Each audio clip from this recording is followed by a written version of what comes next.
harbour, but were encouraged to make way for the real enthusiasts such as Theo Barnes, who played here for 60 years.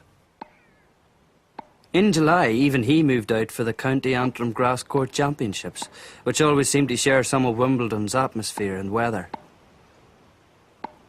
Also in July, we celebrated the 12th, but somehow marches never really attracted the crowds.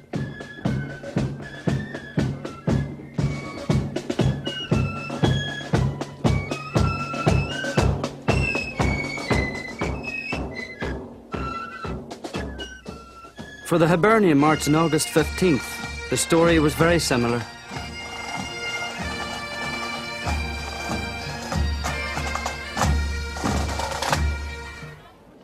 One day around this time, we were intrigued to see a stage being constructed outside Kate McClister's paper shop. It was there for the unveiling by singer Eileen Donaghy of a plaque to the memory of John Henry Macaulay, woodcarver and composer of the song The Owl Lammas Fair, which Eileen had made famous.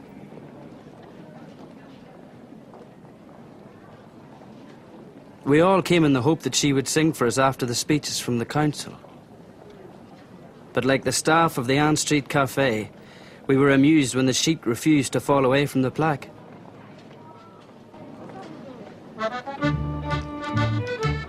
At the Owl Lammas Fair in Ballycastle long ago, I met a pretty colleen who set my heart at low. She was smiling and her daddy buying lamb from Paddy Row. At the Owl Lammas Fair in Ballycastle, oh, I seen her home that night when the moon was shining bright.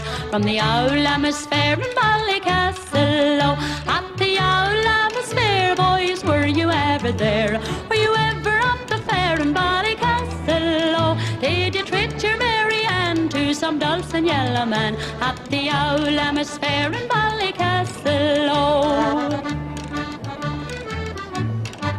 This is Ballycastle and the Old Lammas Fair. People have come here from all over the province to attend this, the fair of the year. The stallholders have been up all night, and today the town is absolutely packed to capacity. But why listen to me? Come with our cameras and see for yourselves some of the highlights of this, the Old Lammas Fair. At the Owl Lammas Fair, boys, were you ever there? Were you ever at the fair in Ballycastle, oh? Did you treat your Mary Ann to some dulce and yellow man at the Owl Lammas Fair in Ballycastle, oh? There's a neat little cabin near the slopes of Faughnaglade. It's lit by love and sunshine where the heather honey's made. But the bees ever humming and their children's joyous call resound across the valley as the shadows fall. I take my fiddle down and my Mary smiling there, bring back a happy memory of the Lammas Fair. Where do you come from? I come from near Portlanone. Near Portlanone. Well, are you here in business or in pleasure? I'm here trying to make money. Trying to make money? Well, I hope you make plenty. Ballycastle, oh, woo! Are you having a good time at the fair? Yes, we're having a very good time. Where do you come from? From Belfast. From Belfast? You're Yes. just down here for the day? I'm down here for holidays. Have you been ever at the fair before? Yes, I haven't missed it for about 15 I years. suppose you'll do a hilly after this is over. Oh, yes. And I'm at holidays in Port Valentray, and I need to come across the Lammas Fair to see if everything's going well. Well, now, just You take see. care of yourself and have a Thank you good very- time. Thank you very much. Do you come to this fair every year? No, Where do you come from? I come from Hunts of Quitton here, and I make a sudden sally, and I sparkle out among the ferns to bigger down a valley. Very nice indeed. Well, are you here in business or are you here in pleasure? I see you have a stick with you. Just come here. You're here to make money. Ah, And most of them were there to make money and to renew friendships. The sale of sheep and cattle was still very important for them and for us. For days beforehand, the sound and smell of the livestock dominated the town, and the shopkeepers depended on the fair too.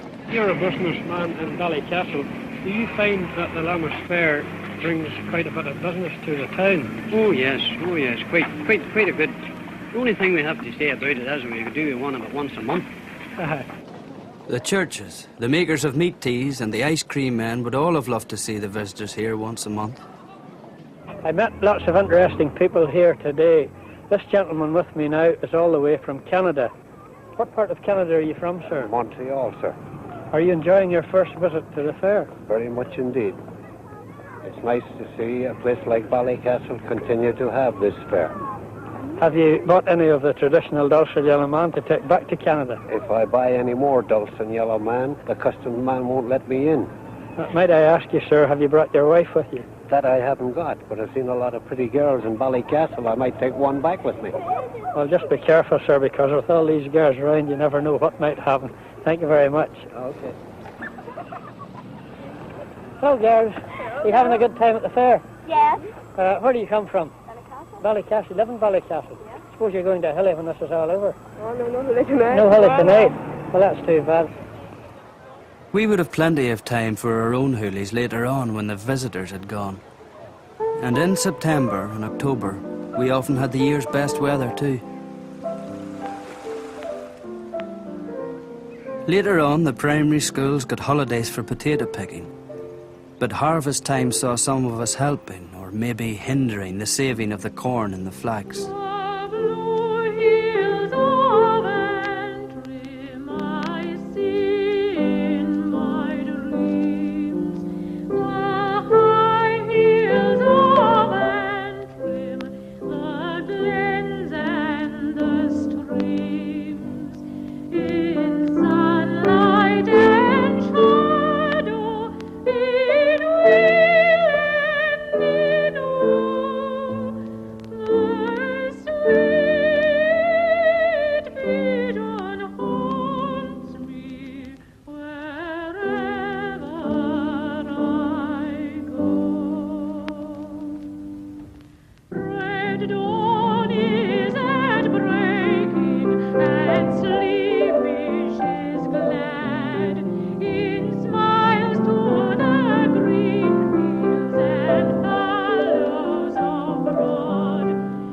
Through the autumn and into the winter again, we settled down to our studies and to our work, sometimes in ways unchanged for centuries.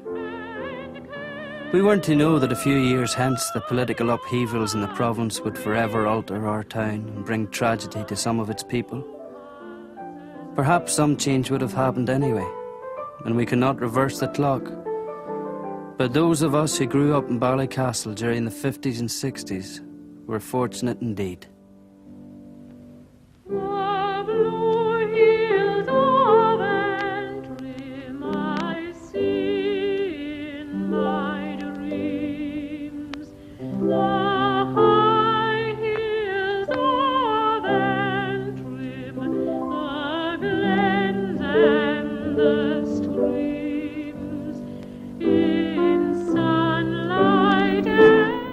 Those were the days. Stay with us here on BBC One Northern Ireland for Food Fit for a Queen.